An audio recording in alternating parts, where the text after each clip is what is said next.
Hello everyone, कैसे हो आप सब। एक बार पुनः स्वागत है आप सभी का हमारे अपने YouTube channel Shiv coaching classes पर। उम्मीद करते हैं आप सभी मस्त होंगे, बेहतर होंगे, आप सभी की पढ़ाई भी अच्छे से चल रही होगी।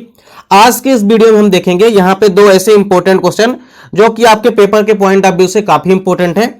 पहला प्रश्न ये है कि मेढक को एम्फीबिया वर्ग में क्यों रखा गया है। मेढक को एम्फीबिया वर्ग में रखे जाने के कारण आपको बताने हैं, पहला क्वेश्चन है।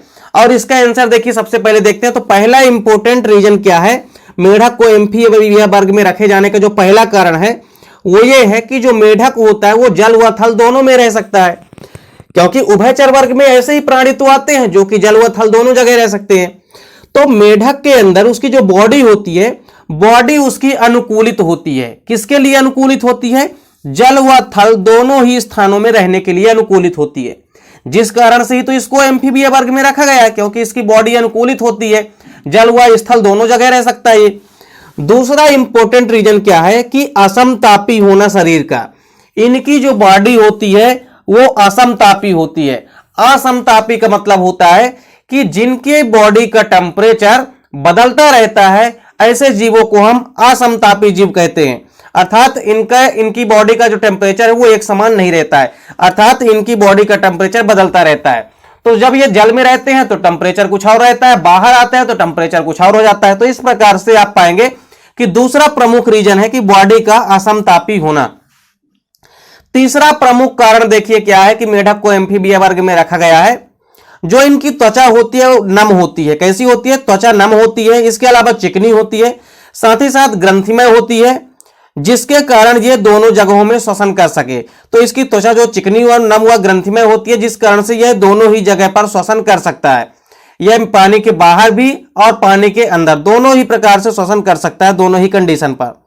अगला इंपॉर्टेंट रीजन क्या है, देखिए कि जो नर मैथुनांग होता है उसका अभाव होता है तथा बाह्य निषेचन होता है। मेढक में आपको सबसे बड़ी चीज याद रखना है कि एक्सटर्नल फर्टिलाइजेशन यानी कि बाह्य निषेचन पाया जाता है।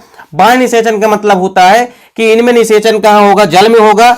निषेचन जल में होगा, अर्थात मेल गैमीट और फीमेल गैमीट कहां मिलेंगे? आपस में जल में मिलते हैं। अगला रीजन क्या है, देखिए कि अंडों को जल में ही देना। और ये जो अपने अंडे देते हैं वो भी कहां देते हैं? जल में ही देते हैं। तो ये भी एक रीजन है। अगली बात देखिए क्या है कि हृदय में 3 कोष्ठों का होना। जब भी आप एम्फीबिया वर्ग के सामान्य लक्षण देखते हैं तो आप पाते हैं कि एम्फीबिया वर्ग में आने वाले सभी के सभी जो प्राणी होते हैं उनका जो हार्ट होता है वो 3 चैम्बर वाला होता है। कितने चैम्बर वाला? 3 चैम्बर वाला। तो यहां पे मेढक का हृदय भी कैसा होता है? 3 कक्षीय होता है, इसलिए इसको एम्फीबिया वर्ग में रखा गया है। एक कारण यह भी है। अगला कारण देखिए क्या है कि अवस्कर द्वार का पाया जाना। बॉडी से कई सारे पानी वगैरह को बाहर निकालने के लिए अवस्कर वगैरह द्वार पाए जाते हैं। तो यह भी प्रमुख रीजन है मेढक में कि इसको एम्फीबिया वर्ग में रखा गया है।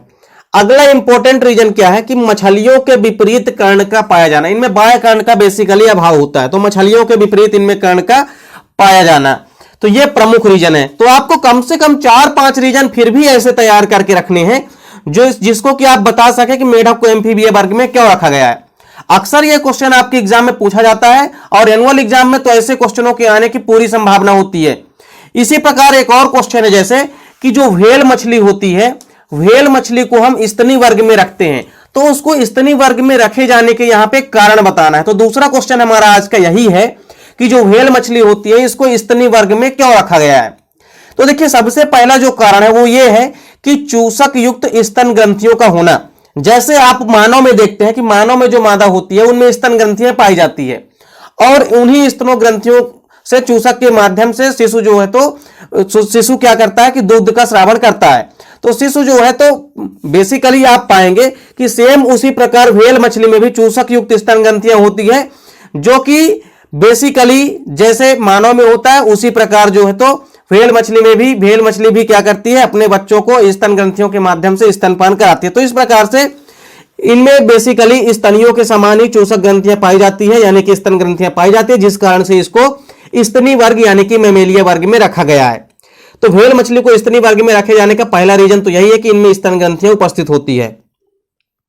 देखिए दूसरा प्रमुख रीजन या कारण क्या है कि मादा में मातृत्व गुण का पाया जाना। जैसे मानव में जो मादा होती है उनमें मातृत्व का गुण पाया जाता है, उसी प्रकार इनमें भी मादा जो होती है उनमें मातृत्व का गुण पाया जाता है। तीसरा इंपॉर्टेंट कारण क्या है, देखिए कि मादा द्वारा विकसित शिशुओं को जन्म देना। देखिए ओवरऑल आप देखेंगे कि जो मछलियां होती है वो बेसिकली अंडे वगैरह देती हैं, लेकिन इसमें आप पाएंगे कि जैसे ही बेसिकली आप देखेंगे तो जो मादा होती है उनमें विकसित शिशुओं को जन्म देना, ये विकसित शिशुओं को जन्म देती है। तो ये कारण एक ये भी है। अगला प्रमुख कारण क्या है कि जो हृदय होता है वो 4 कोष्ठों का बना होता है। ओवरऑल आप पाएंगे कि जितनी भी मछलियां होती है, मछलियों का जो हार्ट होता है आपको पता होगा कि 2 चैम्बर वाला होता है। कितने चैम्बर वाला? 2 चैम्बर वाला होता है। तो मछलियों का जो हार्ट होता है वो 2 चैम्बर वाला होता है, यानी 2 कोष्ठों वाला होता है। लेकिन जो व्हेल मछली होती है इनका जो हार्ट होता है वो 4 चैम्बर वाला होता है। ये इंपॉर्टेंट रीजन है स्तनी वर्ग में रखे जाने का। पहला और जो चौथा रीजन है इनको आपको बिंदास तरीके से मालूम होना चाहिए। पहला रीजन तो आपको सबसे पहले यही लिखना है कि इनमें स्तन ग्रंथियां पाई जाती है। दूसरा इंपॉर्टेंट रीजन आप यही बताएंगे कि जो हृदय होता है वो कैसा होता है, 4 कोष्ठों का बना होता है। इसके अलावा आप पाएंगे कि पांचवा जो प्रमुख रीजन है वो ये है कि शिशुओं का पूर्ण विकास गर्भाशय में होना। जो शिशु होते हैं उनका पूरा का पूरा यानी कंप्लीट डेवलपमेंट कहां होता है? यूट्रस यानी कि गर्भाशय में होता है, जैसा कि स्तनी वर्ग के सभी प्राणियों में होता है। अगला इंपॉर्टेंट रीजन क्या है कि अंतः निषेचन का होना। स्तनधारियों में आप पाएंगे यानी कि मैमेलिया वर्ग के जो भी प्राणी होते हैं उनमें इंटरनल फर्टिलाइजेशन यानी कि अंतः निषेचन पाया जाता है। सेम उसी प्रकार व्हेल मछली में भी अंतः निषेचन होता है, जिस कारण से इसको कहां रखा गया है? इसको रखा गया है स्तनधारी यानी कि मैमेलिया वर्ग में रखा गया है। तो यहां पे आज की इस वीडियो में हम 2 इंपॉर्टेंट क्वेश्चन को देखे हैं और साथ ही साथ ये दोनों इंपॉर्टेंट क्वेश्चन आपके एग्जाम के लिए काफी इंपॉर्टेंट है, आपके एग्जाम में पूछे जा सकते हैं। उम्मीद करता हूं वीडियो पसंद आई होगी। वीडियो अच्छी लगे तो लाइक और कमेंट जरूर कीजिए। साथ ही साथ दोस्तों के बीच ज्यादा से ज्यादा वीडियो को शेयर कीजिए। चैनल पर यदि नए हैं तो चैनल को सब्सक्राइब अवश्य कर लें। मिलते हैं नेक्स्ट वीडियो में, तब तक के लिए जय हिंद, वंदे मातरम।